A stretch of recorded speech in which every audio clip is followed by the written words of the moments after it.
irmãos? A paz do Senhor, tudo bem? Então, nós estamos numa temporada de concerto com Deus, não é? De alinhamento com o Senhor. O prumo está colocado nos nossos corações, né? O prumo que alinha o coração do Senhor ao nosso coração. Esse é o tempo em que estamos vivendo. Então, semana passada nós tivemos um momento importante de alinhamento, de conserto, de limpeza que o Senhor está requerendo de nós.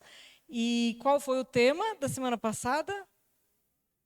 Maledicência. Hoje nós vamos continuar com a limpeza, com o prumo, com o alinhamento, porque são coisas que afastam a presença de Deus do nosso meio, afastam a presença de Deus dos nossos corações, por isso a gente precisa cuidar, para que nada atrapalhe a presença do Senhor estar no nosso meio. Amém? Então, hoje nós vamos falar sobre o orgulho. Amém? Me ajuda, hein? Você está aí? Nós vamos ler muitos textos, eu quero que você me ajude nessa leitura. Não some, não vá embora, se concentra, porque a pregação é extensa, tá bom? Mas é fundamental para esse momento que a gente está vivendo, né, com o Senhor. Então, o orgulho é um dos pecados mais perigosos na nossa vida, porque ele se disfarça, se esconde muitas vezes atrás de uma força, atrás de uma inteligência, atrás de uma capacidade, e isso é muito aceitável, não é? Isso é muito aceitável, por isso é um pecado sutil e que pode passar despercebido no nosso meio. Ele pode ser aceitável no nosso meio e até muito, assim, a gente pode buscar isso até. E a gente pode até exaltar essas qualificações e a gente nem percebe que por trás disso existe um mal. Então, é sutil, né? O orgulho é a raiz de todo pecado.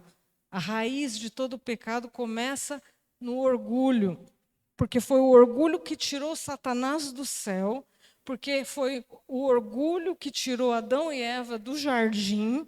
Começou com esse pecado de Adão e Eva, foi o orgulho que tirou. Por isso que a gente fala que a raiz de todo pecado, porque foi onde começou o pecado na vida do homem e da mulher, né?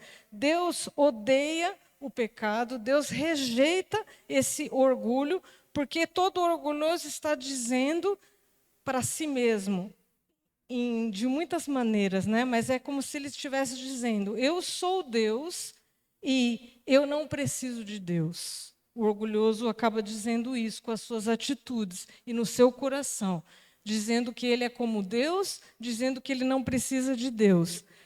Isso faz com que ele fique cego para as suas próprias falhas e por isso ele não é transformado.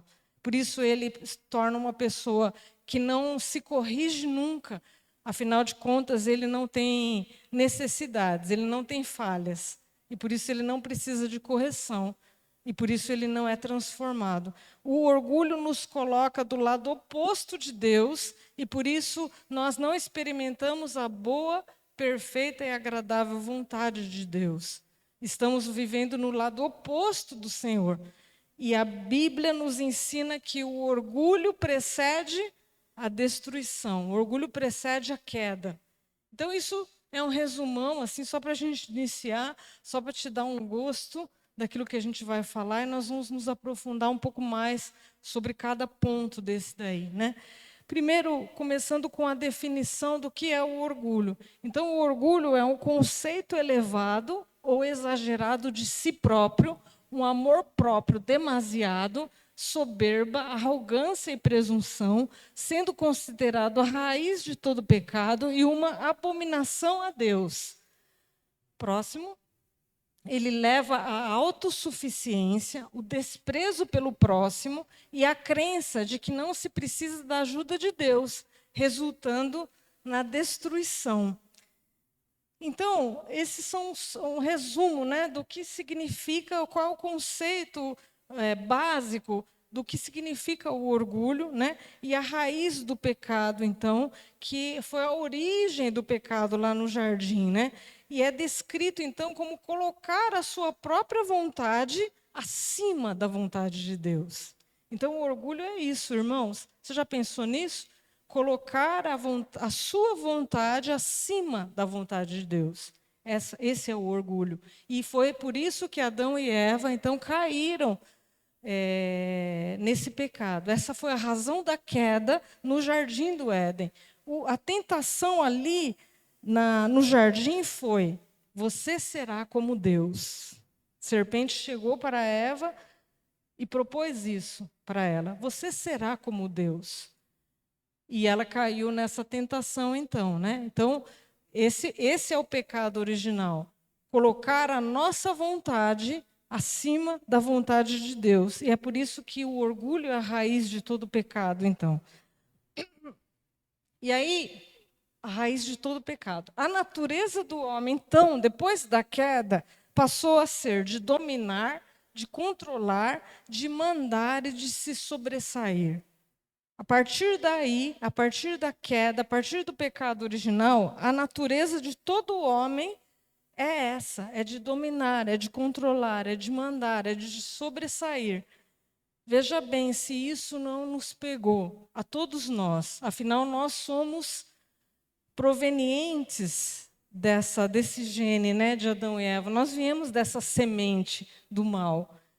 É claro que nós somos resgatados pelo Senhor Jesus, mas essa natureza caída, pecaminosa, o velho homem, ele precisa ser crucificado, ele precisa ser morto, ele precisa ser regenerado todos os dias. Essa transformação, ela precisa ocorrer nas nossas vidas todos os dias. Não é assim automático que acontece essa morte, né? Negue-se a si mesmo, tome a sua cruz e siga Jesus. Esse é um processo, né, que precisa acontecer nas nossas vidas de transformação. E a gente às vezes se esquece disso.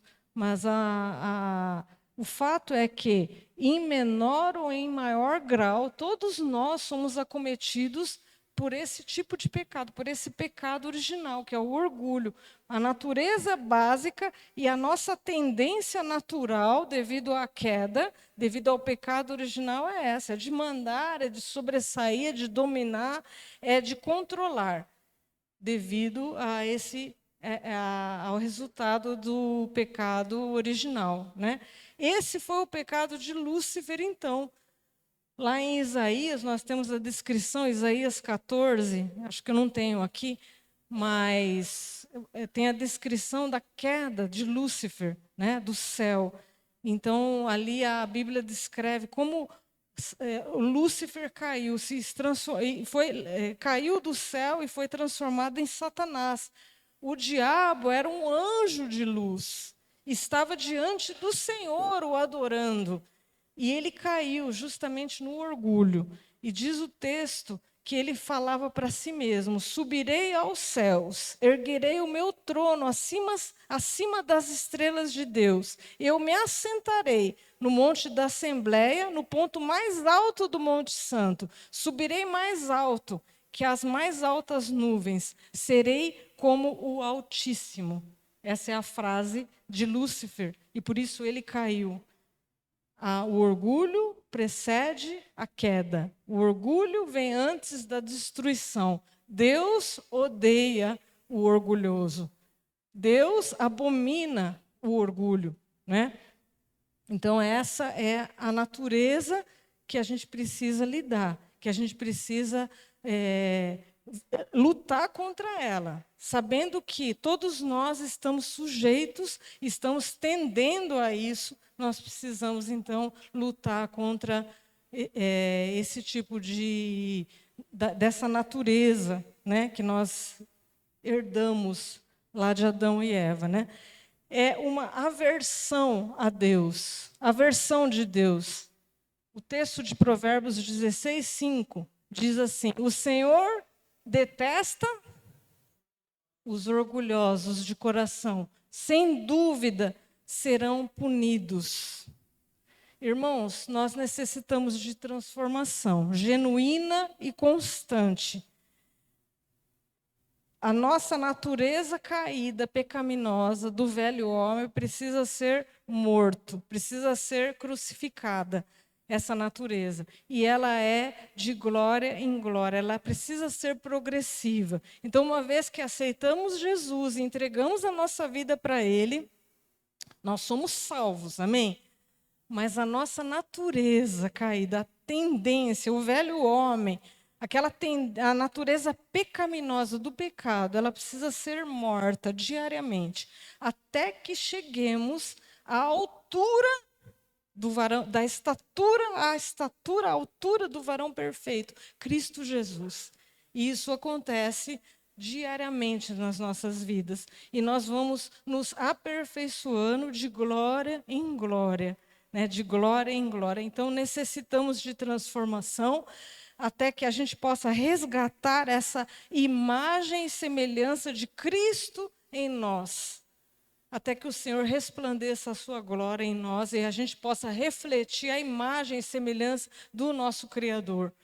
Amém? Então, a nossa luta é essa, né? Refletir a imagem e semelhança de Deus, que foi perdida na ocasião da queda, lá de Adão e Eva. E as consequências, né? Quais são as consequências do orgulho na nossa vida? A gente já viu um pouco, eu quero passar rápido por isso, né? Mas vamos lá. Primeiro, destruição. Provérbios 16 e 18. O orgulho vem antes da destruição e o espírito altivo antes da queda. O orgulho leva à ruína espiritual e pessoal.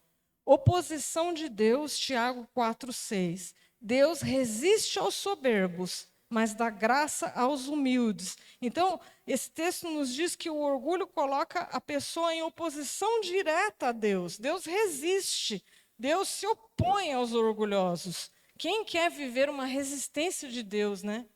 Jamais, misericórdia. Se a resistência com o inimigo já é difícil, você imagina uma resistência de Deus, uma oposição de Deus. Pois é isso que a Bíblia diz. Aqueles que são orgulhosos, o Senhor resiste, o Senhor se opõe.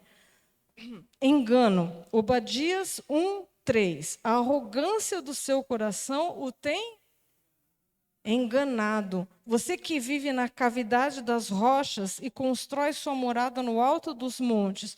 Você que diz a si mesmo: quem pode me derrubar?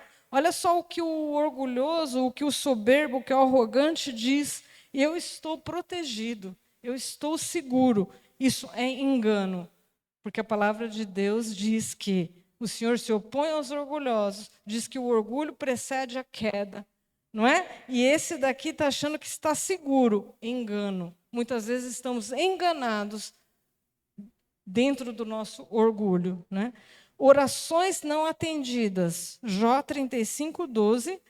Quando clamam, ele não responde. Por causa do quê? Da arrogância dos ímpios. O Senhor não responde, mesmo quando clamamos. O que nós estamos aprendendo?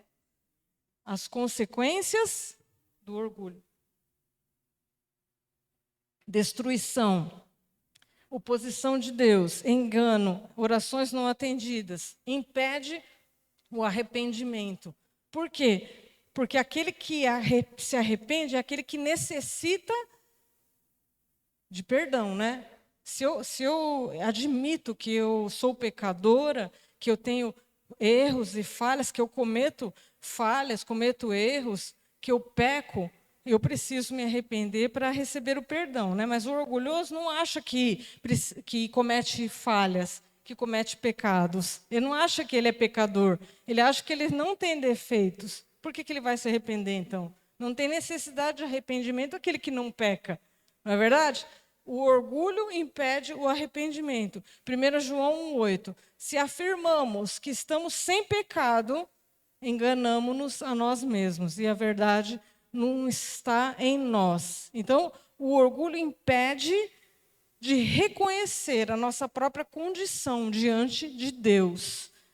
E por isso não se arrepende. independência de Deus. O orgulho leva o homem a confiar em si próprio, e por isso ele não precisa mais depender do Senhor, ele se torna uma pessoa independente. Jeremias 17:5. Assim diz o Senhor. Que diz o Senhor? Maldito é o homem que confia nos homens, que faz da humanidade mortal a sua força, mas cujo coração se afasta. Ou você confia no Senhor, ou você confia nos homens. Não tem como confiar nos homens, confiar no Senhor não tem. Ou você confia no homem e se afasta do Senhor, ou você confia no Senhor e se afasta dos homens. É isso, né? Então, que a nossa confiança seja confiança no Senhor, mas o orgulho substitui a confiança em Deus pela confiança nos homens ou a confiança na sua própria capacidade. Confia na sua própria força, na sua própria inteligência, na sua própria capacidade e se afasta do Senhor. Essas são as consequências do orgulho. Acontece que existem as consequências do orgulho nos relacionamentos também, né? Então, a gente falou das consequências do orgulho de forma geral, né, pessoal, mas também ela é danosa para os relacionamentos. Primeiro, gera conflitos. Provérbios 13:10. O orgulho só gera discussões, mas a sabedoria está com os que tomam conselho. Então, muitos conflitos eles são gerados quando as pessoas não querem ceder, quando as pessoas não querem ouvir, quando as pessoas não querem reconhecer os seus erros, quando as pessoas não querem mudar, né? Não abrem mão, ou seja, o orgulhoso, né? O orgulhoso não cede, não ouve, ele está sempre com a razão e não abre mão da razão, enfim. Isso só gera conflitos. O orgulho só gera discussões. Impede o perdão. Quem é dominado pelo orgulho guarda ressentimento, se recusa a pedir perdão, se recusa a perdoar, e isso só destrói amizades, destrói famílias, destrói relacionamentos. É isso que acontece nos relacionamentos quando se há o orgulho. E outra consequência é o desprezo. O orgulhoso, ele se sente superior aos outros e por isso ele despreza as outras pessoas. Começa a desprezar os outros. E a Bíblia nos ensina em Filipenses 2:3, nada façam por ambição egoísta ou por vaidade, mas humildemente, o quê? Porque realmente, né, é muito chato você conviver com alguém que se acha superior a você, né? Como que a gente vai conviver com alguém que se acha superior e te rebaixa? Não dá para conviver facilmente com alguém assim, não é? Então, que te despreza e quer sempre se sobressair, é difícil conviver assim, né? Então, são os danos, são as consequências do orgulho nos relacionamentos. Tudo isso, irmãos, é gerado porque Deus se opõe aos orgulhosos. Porque o orgulho precede a destruição, o orgulho precede a queda, e isso são consequências para a nossa vida espiritual, nos afasta de Deus, nos afasta uns dos outros. Então, é um pecado que a gente precisa eliminar do nosso meio, eliminar do nosso coração, sabendo que, em maior ou menor grau, todo mundo é acometido por isso. E agora a gente chega numa parte prática, né? Porque a gente fica pensando assim, e eu com isso? Né? Fala aí para o seu irmão, e eu com isso? O que eu tenho a ver com isso? Fala assim, não tem nada a ver com isso. Isso daí não é para mim, não tem nada a ver com isso. Será que eu sou orgulhoso? Pergunta, pode perguntar aí. Será que por acaso eu sou orgulhoso? Eu não estou percebendo? Pois então nós vamos tentar assim fazer um resumão das características do orgulhoso, de uma pessoa orgulhosa. Você está com o coração aberto? Abre aí o seu coração, né? Porque o intuito é não só ensino, né? Mas é transformação, amém? A gente está no momento de que o Senhor sonde o nosso coração. Nós estamos no momento de alinhamento. Nós estamos no momento de conserto com Deus. Então, vamos aproveitar essa oportunidade, né? Porque a graça que o Senhor nos dá é a graça que a gente pode vencer o pecado. Essa é a graça do Senhor. A graça do Senhor é viver uma vida livre dos pecados. O Senhor nos dá condição disso. Amém? Se a gente se abrir para isso, né? Então, vamos nos abrir. Precisamos encarar de frente, então, e parar de dar desculpas, porque uma característica do orgulhoso é que ele começa a se justificar e começa a dar desculpa, né? E começa a transferir a culpa. Não, não é porque eu sou assim porque fulano me fez isso, porque fez aquilo, né? Normalmente é assim. Vamos encarar de frente, assim, com responsabilidades. Então, vai lá, está preparado? Vamos embora. Necessidade de estar sempre certo. Essa é uma característica do orgulhoso. Necessidade de estar sempre certo. Então, é inflexível, é teimoso, tende a querer impor as suas ideias a todo custo, despreza a opinião contrária, despreza conselhos, tem dificuldade de admitir os erros e de pedir desculpas por aquilo que errou, né? Porque enxerga o pedido de desculpa como um sinal de fraqueza e dificilmente reconhece, assume as suas responsabilidades pelas falhas e também dificilmente recebe críticas. Tudo bem? Tudo bem? Tá. Esse só é o primeiro ponto. Né? Tudo bem? Tá tranquilo, né? Arrogância e superioridade. Ó, se sente superior aos outros e age de forma prepotente, menosprezando as capacidades dos outros. É sempre melhor que os outros, né? Sempre as coisas dele são melhores, o dele é o melhor e tudo isso. O resto dos outros não é muito bom, não. Outro, relutância em pedir ajuda. Por quê? Porque ele é autossuficiente, ele se basta. E se ele começa a pedir ajuda, ele está reconhecendo que ele é incapaz em alguma área. Ele não pode pedir ajuda, porque ele é autossuficiente. E se ele pede ajuda, ele demonstra essa vulnerabilidade e que ele está precisando de apoio. Então, ele tem dificuldade em pedir ajuda. E aí também não pede conselho. E se recebe algum conselho, não aceita, porque ele não valoriza a perspectiva das outras pessoas. É sempre ele que está certo.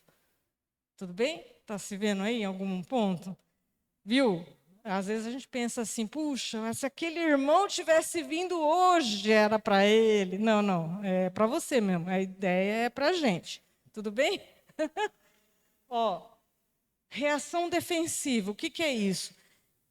É assim, quando existe alguma crítica, né, à nossa pessoa, àquilo que a gente faz, o orgulhoso ele reage de forma defensiva, ou transferindo a culpa para outro, ou acusando o outro, às vezes até de maneira agressiva, para desviar o foco dele.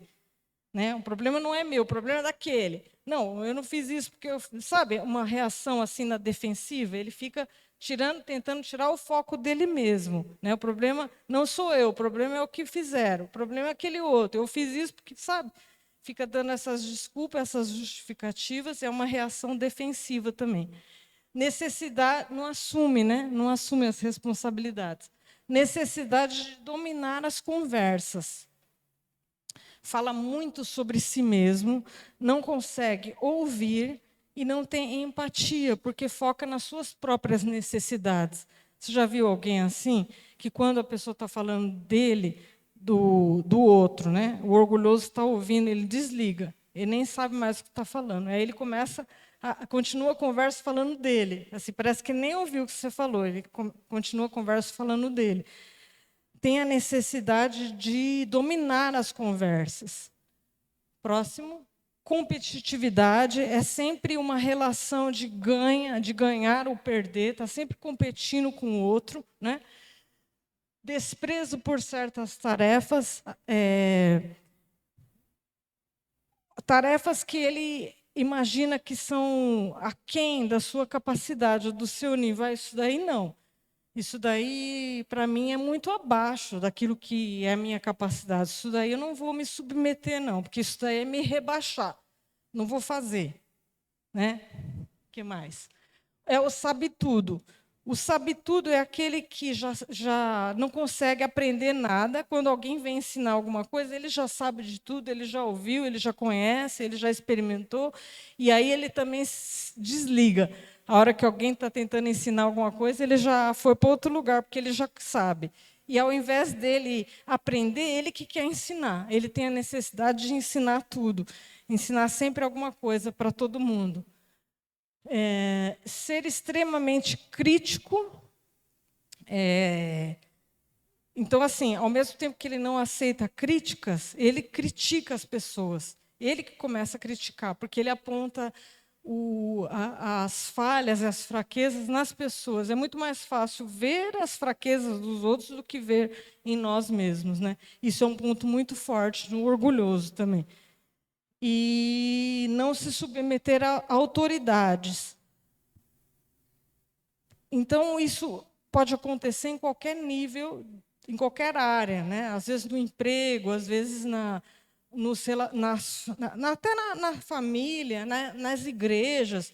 As pessoas têm dificuldade, muitas vezes, de submeter à autoridade, e ainda mais se é um líder que não impõe muito, um líder fraco, que a gente chama. E a pessoa se sente superior àquele líder. Tem mais conhecimentos, tem mais capacidades, o currículo é melhor. Como que eu vou me submeter a um líder que é mais fraco que eu? Não se submete. Então, o que acontece? Toda a liderança é colocada por Deus, por Deus. Toda a autoridade vem de Deus. Se ele é uma pessoa mais fraca, entre aspas, aos seus olhos, é porque o Senhor quer te ensinar alguma coisa com relação a isso. E você precisa submeter, né? E o orgulhoso, ele não se submete, porque ele se vê superior. Ele acha que ele tem melhores decisões do que aquele próprio líder. Então, não se submete a autoridades. Irmãos, essas são as características, eu coloquei 10, assim, tem muitos mais, né, muitas mais que elas emergem dessas outras, né? Mas uma síntese, né, seria o suprassumo dessas 10, eu coloquei em 3 frases, que seria a essência do orgulhoso. Em 3 frases aí, que eu vou comentar, né? A primeira frase é essa: eu sou melhor que os outros. Isso daqui não é algo que a gente diz, não é algo que a gente declara, eu sou melhor que o outro. Você não vai ouvir declaradamente, isso é muito difícil. Eu já ouvi pessoas falando assim, mas é muito difícil. Normalmente a gente não fala esse tipo de coisa, mas o nosso comportamento denuncia o que essa frase está querendo dizer. Então a gente não precisa declarar que a gente é melhor do que o outro, mas as nossas atitudes refletem essa verdade, né? As nossas atitudes refletem, as nossas ações refletem isso. E aí virou um hábito e que a gente nem percebe. Nós precisamos do Espírito Santo para nos mostrar se a gente está vivendo de acordo com essas frases, essas 3 frases que eu vou colocar. Será, Deus, que eu estou vivendo de acordo com essas 3 frases aqui, que é um resumão dessas 10 características? Porque às vezes 10 características assim são bem descaradas, né? E às vezes a gente não se vê nelas, mas as frases talvez a gente possa pensar, será, né? E eu queria compartilhar elas com vocês, né? É a essência do orgulhoso, né? Então a primeira frase, né? Primeiro resumo assim, né? Das características seria: eu sou melhor que os outros. Então, O problema é que a gente tem dificuldade de enxergar em nós mesmos aquilo que a gente enxerga nos outros, não é? E eu até comentei em Jaguariúna que o orgulho, assim, a gente poderia assemelhar ao mau hálito, né?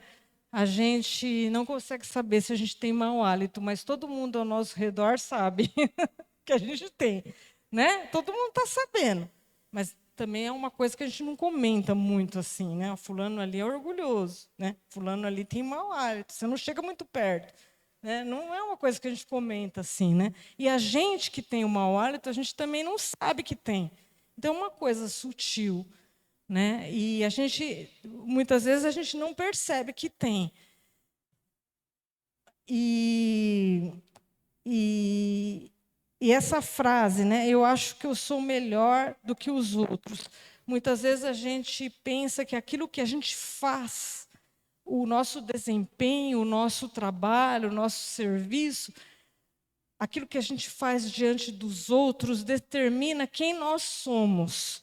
Então nós começamos a nos mover de acordo com o nosso desempenho, com as nossas habilidades.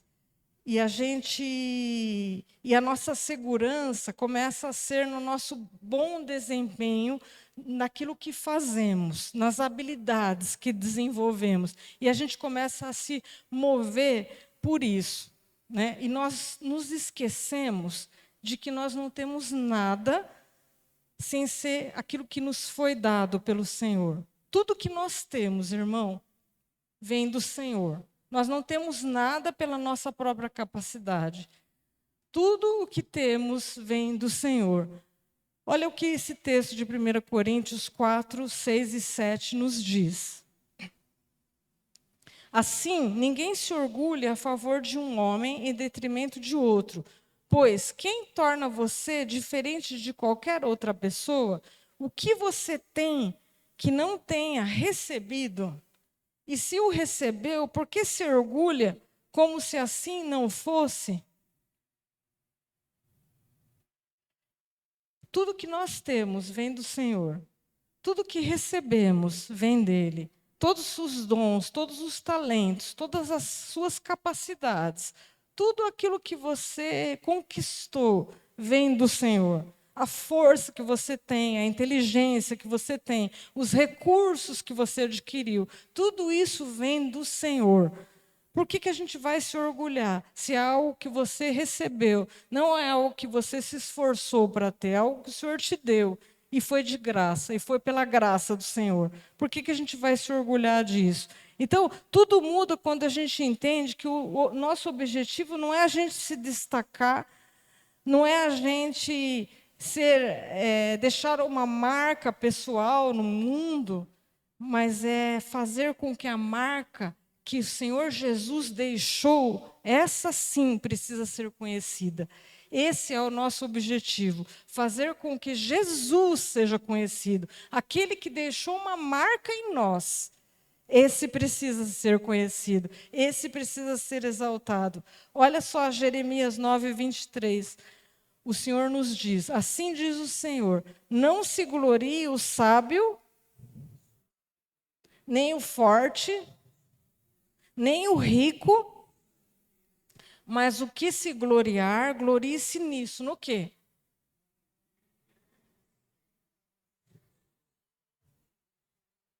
Em me conhecer e em saber que eu sou o Senhor, e faço misericórdia, juízo e justiça na terra, porque dessas coisas me agrado, diz o Senhor. É nessas coisas que o Senhor se agrada, em que Ele se faça conhecido, o Senhor se faça conhecido. E por isso, a gente não pode se gloriar na nossa sabedoria, na nossa força, na nossa riqueza. Nós precisamos fazer com que o Senhor seja conhecido. Nisso, o Senhor se agrada. É nessas coisas que o Senhor se agrada. Então, tudo que nós recebemos precisa ser usado para exaltar o nome do Senhor e não o nosso próprio nome.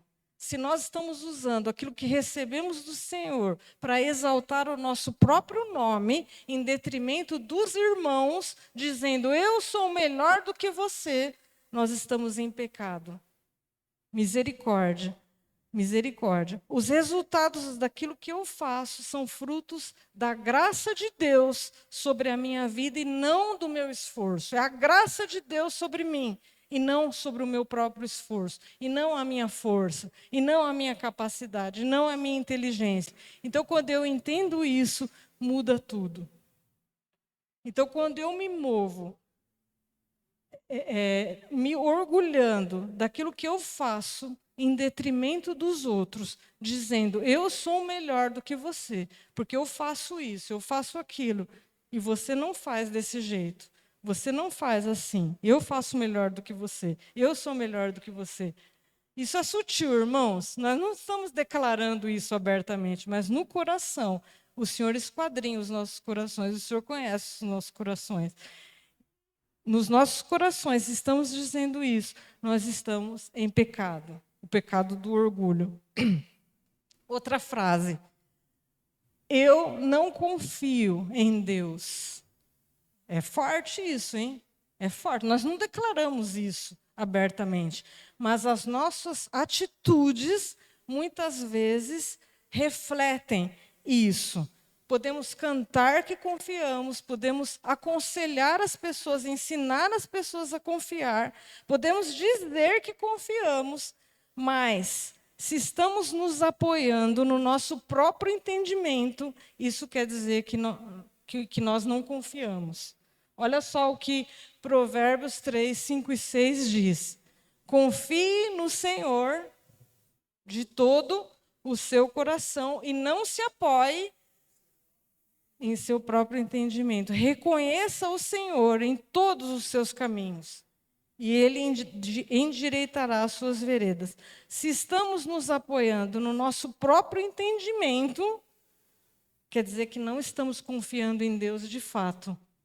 Se apoiamos no nosso próprio entendimento, é porque não confiamos em Deus. Confie no Senhor de todo o coração e não se apoie no próprio entendimento. Quando a gente se apoia no próprio entendimento, isso significa que a gente não está confiando no Senhor. Então, muitas vezes nós tomamos decisões sem ao menos considerar aquilo que o Senhor pensa a respeito daquele assunto. Você faz isso? Não responda. Não responda.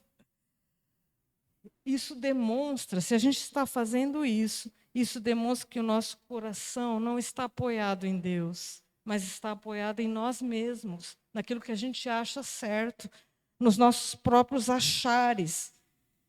E isso, sabe o que quer dizer? Que eu não confio em Deus. Dura essa palavra, né? Dura essa palavra. Tudo isso porque achamos que sabemos mais do que Deus. Que o coach sabe mais do que Deus, que outras pessoas sabem mais do que Deus. E Provérbios 3:7 diz, não seja sábio aos seus próprios olhos, mas tema o Senhor. E o quê? Evite o mal. Não tem esse? Não seja sábio aos seus próprios olhos. Provérbios 3:7, quem estiver anotando e quiser anotar esse, não seja sábio aos seus próprios olhos, mas tema o Senhor. Quando a gente teme o Senhor, e a gente não é sábio aos nossos próprios olhos, e a gente confia no Senhor, a gente faz o quê? Evita o mal. Então, muitas vezes, a gente está se deparando com o mal, a gente não está evitando o mal, a gente está encarando o mal de frente. Por quê? Porque a gente está confiando na nossa própria sabedoria. A gente não está confiando no Senhor, entregando os nossos caminhos a Ele. Nós não estamos reconhecendo o Senhor nos nossos caminhos. E assim Ele não pode endireitar as nossas veredas. Compreende isso? Então, irmãos, é bonito, né? A gente conhece esses versículos todos, mas a gente não analisa eles e não submete eles às nossas vidas. Mas quando a gente, de fato, analisa e traz eles para as nossas vidas, a gente vê o quão longe a gente está e o quão necessário e necessitados estamos de conserto do Senhor. Amém? Eu, essa semana, sofri muito com essa palavra, viu? Porque a primeira a ser confrontada com ela sou eu. Não pense aqui que eu estou falando isso daqui, confrontando os irmãos, né? A Bia falou assim, hoje é... Bia está lá em cima. A Bia falou assim, hoje é só lapada, lapada seca. Não sei se você já ouviu esse termo, lapada seca. Eu falei, pois é, porque eu fui a primeira a experimentar essa lapada do Senhor. Nós precisamos nos arrepender, irmãos. Outra frase, essa confiança, né? Confiar em Deus. Então, nosso orgulho nos impede de confiar a Deus. Outra frase, última frase. Então, o que a gente está falando? A essência do orgulhoso. Primeira frase, eu sou melhor. Segunda, eu não confio em Deus. E a terceira, eu me importo mais com o que os outros pensam de mim do que com o que Deus pensa de mim. Eu me importo mais com a opinião dos outros sobre mim do que a opinião de Deus. Outra frase forte. Qual das três é pior, né? Acho que é um conjunto, né, de todas.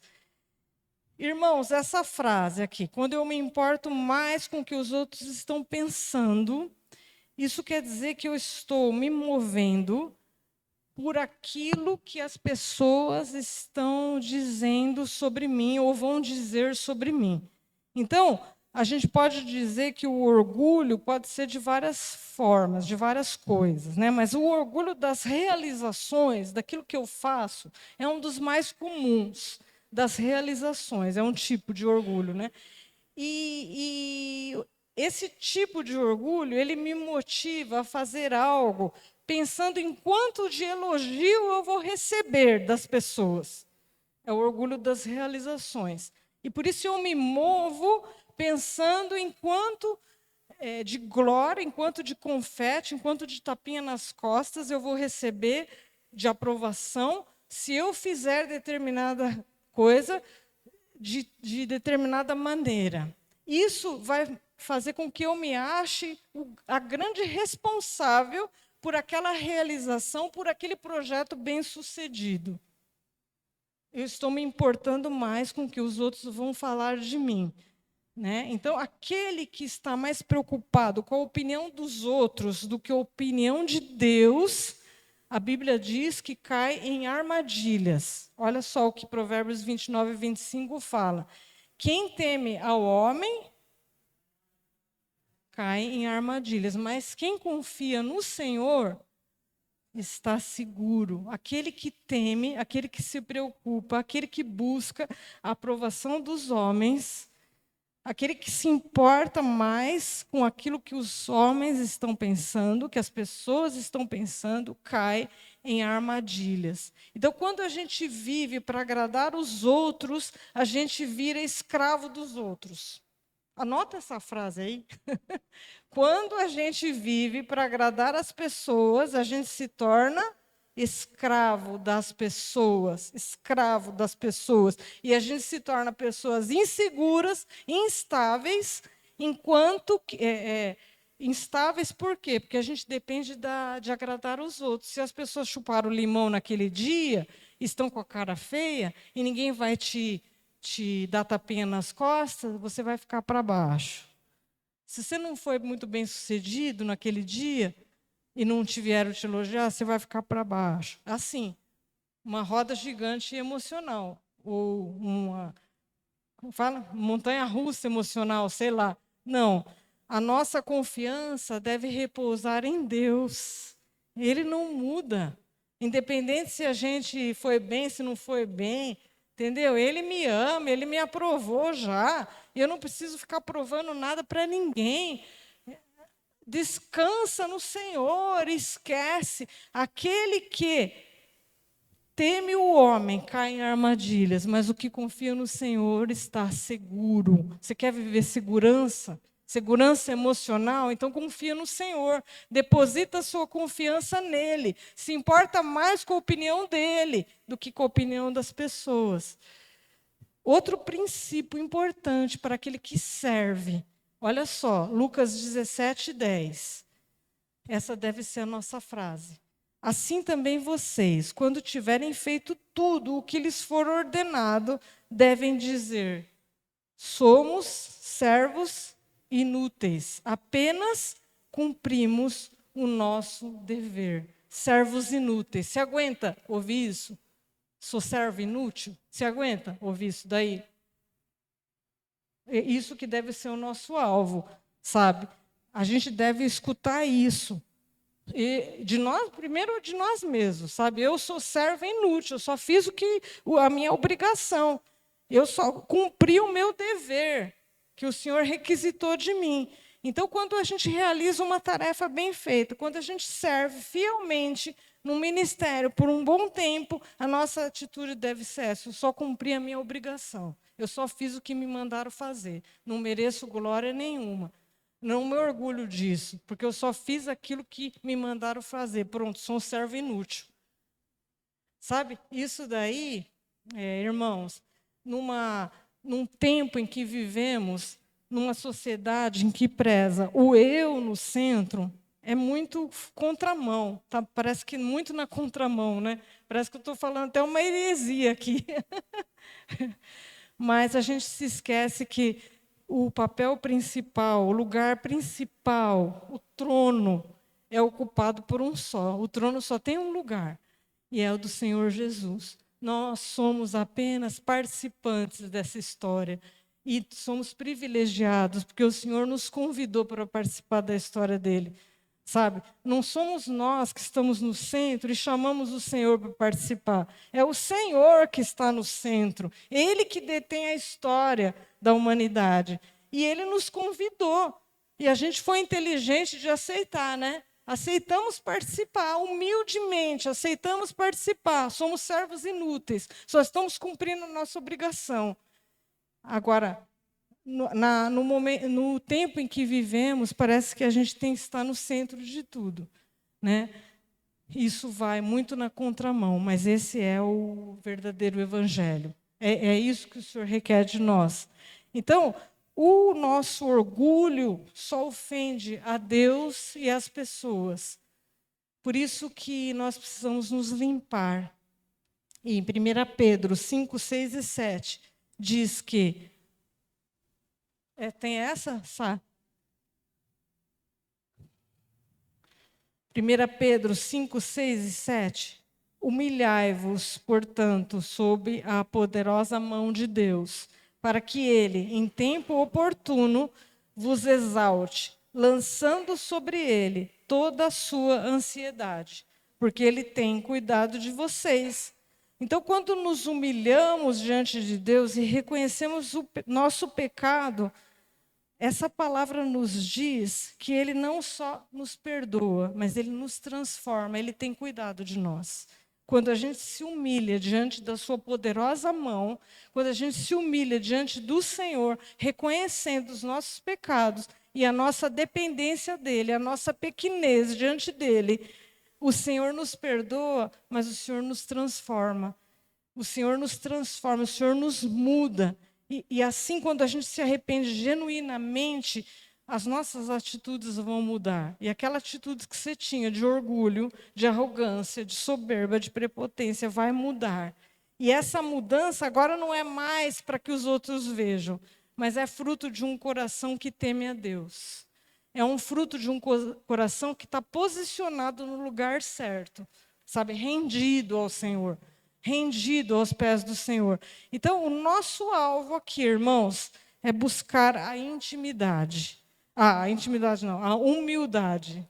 Estou falando intimidade, né? Humildade. Humildade. Esse é o antídoto contra o orgulho. É a contrapartida, né? A gente precisa vencer o orgulho usando a humildade. Olha o que o Timothy Keller, fala sobre isso, uma frase. A essência da humildade resultante do Evangelho não é pensar em mim mesmo como se eu fosse mais, superioridade. Nem pensar em mim mesmo como se eu fosse menos, inferioridade. É pensar menos em mim mesmo. Pegou? Pegou o contexto? Não é nem mais nem menos, é menos em mim. Não pensar em mim. Eu não estou no centro. É pensar em Deus. Se você está pensando muito em você, está errado. Quando nos esquecermos de pensar em nós mesmos e passarmos a pensar em Deus e nos outros, saberemos que estamos no rumo certo. Então, irmãos, o nosso alvo é a humildade, e o exemplo maior de humildade é a própria pessoa de Jesus. Eu coloco humildade com H maiúsculo porque humildade é uma pessoa, e é Jesus Cristo. Jesus Cristo é a humildade. É o maior contraste do orgulho, é a pessoa de Jesus Cristo. Em Filipenses, esse texto descreve a humildade, né, de Jesus. Filipenses 2, de 3 a 8. Nada façam por ambição egoísta ou por vaidade, mas humildemente considerem os outros, essa parte a gente já leu, superiores a si mesmo. Cada um cuide, não somente dos seus interesses, mas também dos interesses dos outros. Seja a atitude de vocês o quê? Embora sendo Deus,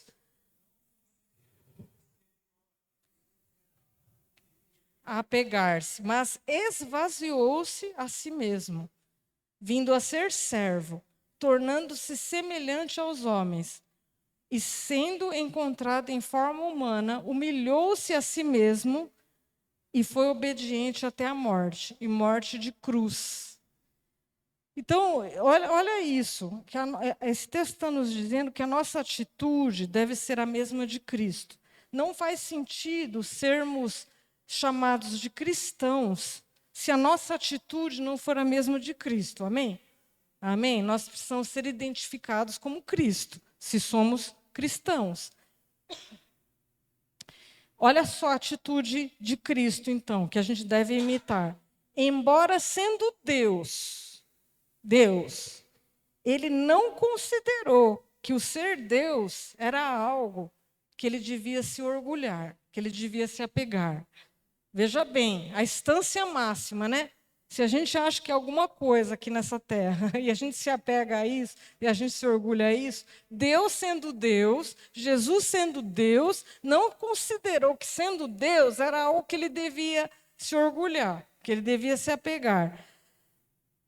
E aí o que ele fez? Se esvaziou de si mesmo, se esvaziou dessa condição de ser Deus e veio a ser nem homem, é servo, é inferior ao homem. Poderia ter falado aqui no texto, veio a ser homem, né? Mas nem isso, veio a ser servo, tornando-se semelhante ao homem. E sendo encontrado em forma humana, fez o quê? Humilhou-se. De que forma? Morrendo. E não morrendo uma morte qualquer, mas uma morte de cruz, que era a pior morte da sua época, a mais humilhante. Esse é o nosso Deus. Esse é o nosso padrão. Então, se a gente se orgulha de alguma coisa, a gente está muito fora, né? Está muito fora. A nossa atitude precisa ser a mesma de Jesus. Ele é o nosso modelo, ele é o nosso padrão. Então, como que a gente vence o orgulho? Aqui são passos práticos, né? Como a gente vence o orgulho? A gente falou primeiro da humildade, mas primeiro a gente precisa admitir e confessar claramente esse pecado, né? Admitir claramente, confessar, porque quando a gente luta com o orgulho, a gente tem dificuldade de reconhecer as nossas fraquezas, né? Reconhecer o pecado para um orgulhoso já é uma coisa muito difícil. Então, esse é o primeiro passo, é reconhecer que somos orgulhosos, né? E pedir ajuda de Deus, pedir ajuda dos irmãos. A gente precisa reconhecer que temos necessidades e que precisamos uns dos outros, receber uma oração, receber um ouvido atento, né? Então, aqui a gente, nesse primeiro, tem 2 textos. Não tem 2 textos? Tem. 1 João 9 e Tiago 5,16. Juntando esses 2, né? Se confessarmos os nossos pecados, Ele é fiel e justo, Deus é fiel e justo para perdoar os nossos pecados e nos purificar de toda injustiça. O Senhor nos purifica se a gente confessa os nossos pecados. Ele nos perdoa quando a gente confessa os nossos pecados. Portanto, confessem os seus pecados uns aos outros e orem uns pelos outros para serem curados. A oração do justo é poderosa e eficaz, diz a continuação desse texto. Confessem uns aos outros para serem curados. Esse é um passo importante da nossa cura. Vencendo o orgulho. Precisamos nos submeter uns aos outros, a Deus e uns aos outros, sabe? Faz parte da libertação total do orgulho. Se a gente quer realmente viver livre, né? O outro, dependa de Deus. Então, admita e confesse, dependa de Deus. João 15,5. Eu sou a videira, vocês são os ramos. Se alguém permanecer em mim e eu nele, esse dá muito fruto, pois sem mim vocês não podem fazer coisa alguma. Se a gente não depender do Senhor, nós não podemos fazer nada. Então, uma das marcas do orgulho é a independência de Deus. A gente precisa viver o espírito contrário e agora depender do Senhor. Dependa do Senhor, porque sem Ele nós não podemos fazer coisa alguma. Dependa do Senhor, submeta a Ele todos os seus planos, todos os seus caminhos, todas as suas decisões. Tudo dependa do Senhor em tudo. Isso é um passo importante para vencermos o orgulho. Se você até hoje não consultou a Deus em nada na sua vida, comece a fazer isso. Comece a depender do Senhor em passos pequenos. Qualquer coisa que você for fazer, consulte ao Senhor, pergunte ao Senhor. Porque um dia nós entregamos as nossas vidas a Ele, né? Senhor, agora o Senhor é o dono da minha vida. E aí a gente pega o comando da nossa vida de volta, né? Uma vez a gente já entregou, mas a gente dá aqui de novo. Eu que vou controlar agora. Então a gente precisa devolver a Ele esse controle, né? Dependa de Deus. Pratique a humildade. Humilhem-se diante do Senhor e Ele os exaltará. Essa humildade é reconhecer a necessidade de Deus. Eu reconheço que eu preciso de Deus. Pratique a humildade. Seja a sua atitude como a de Cristo. Como a de Cristo. E o último, sirva aos outros, porque o serviço aos outros quebra todo tipo de orgulho. Mateus 20, 26. Não será assim entre vocês, pelo contrário, quem quiser tornar-se importante entre vocês, faça o quê? Deverá ser servo, assim como Cristo foi. Se esvaziou da sua glória e veio a ser servo. Veio a ser servo. Assim, se alguém quiser tornar-se importante, primeiro deve servir aos outros. Então, esse é outro passo importante para que a gente possa vencer o orgulho. Então, irmãos, que a gente possa sair daqui com essa incumbência. Nós saímos a semana passada com a incumbência de vencer a maledicência, né? Pois nessa semana nós vamos vencer o orgulho. Amém? Passos práticos para que a gente possa, no decorrer da semana, vivenciar isso. Não vai ser fácil, irmãos. Nós vamos ter lutas, nós vamos ter provas, mas nós precisamos avançar diante daquilo que o Senhor tem para nós. É o conserto, é a limpeza, viver em arrependimento, viver em humildade, servindo aos outros, pedindo ao Senhor que nos ajude a enxergar aquilo que a gente não está enxergando. Conte com a ajuda um do outro, né? Como o Felipe e o Gil trouxe essa lembrança, né? O missionário Felipe nos trouxe que nos crucificar na cruz, né? A gente bate uma mão, mas a outra nós precisamos que o outro venha a crucificar para a gente. Assim a gente se prega na cruz. A gente não consegue se pregar sozinho. Uma mão a gente consegue, mas a outra nós precisamos de ajuda. Então, conte com a ajuda dos de casa, daqueles que te conhecem profundamente. Nós precisamos estar abertos a isso. Amém? Vamos nos colocar de pé. Eu quero ler com vocês novamente o texto de Filipenses. Vamos ler junto esse texto? E aí nós vamos orar. Cada um cuide não somente dos seus interesses, mas também dos interesses dos outros. Seja a atitude de vocês a mesma de Cristo Jesus, que, embora sendo Deus, não considerou que o ser igual a Deus era algo a que devia apegar-se, mas esvaziou-se a si mesmo, vindo a ser servo, tornando-se semelhante aos homens, e sendo encontrado em forma humana, humilhou-se a si mesmo e foi obediente até a morte e morte de cruz. Vamos orar. Senhor, eu quero